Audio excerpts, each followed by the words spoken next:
Subscribe करके bell icon पे जरूर क्लिक करें। जज़ाकल्लाह। अच्छा, ये यहाँ से भी पूछते हैं ना, अब्दुल वक़ार नाम रखना कैसा है, जायज़ है? कैन यू पे फॉर कुर्बानी online to organisation like Syrian aid? ये देखें, ये फरा चौधरी साहब हैं, कोई इन्होंने पूछा है। इन्होंने पूछा है कि सीरिया के मुसलमानों के लिए कुर्बानी, ये शरई मसला नहीं है, ये जनरल नॉलेज का सवाल है। तो इस वक्त जो है ना, सिर्फ मसाइल पूछा करें। इन्होंने पूछा है कि भाई सीरिया के मुसलमानों के लिए कुर्बानी हो रही है कि नहीं हो रही। मेरी मालूमात के मुताबिक नहीं हो रही, लेकिन इस तरह के मसाइल ना पूछें, फ़िक़ी मसाइल पूछें, जायज़ नाजायज़ हलाल हराम के। शारिक अहमद साहब ने पूछा है कि बहुत ज़रूरी हो तो नाखून काट सकते हैं।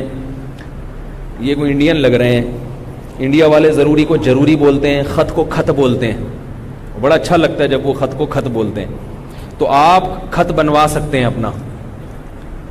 बकरीद का चांद जब नज़र आए तो मसला ये है कि जिसने कुर्बानी करनी है, हर एक के लिए नहीं, जिसने कुर्बानी करनी है उसके लिए अफजल है, सुन्नत है कि वो अपने बाल और नाखून ना काटे। समझ रहे हो? अफजल है, ज़रूरी नहीं है। अगर काट लिए तो कुर्बानी पे कोई असर नहीं पड़ेगा। तो इसलिए बेहतर है कि बाल भी ना काटें और नाखून भी ना काटें, लेकिन अगर काट लिए तो भी जायज़ है।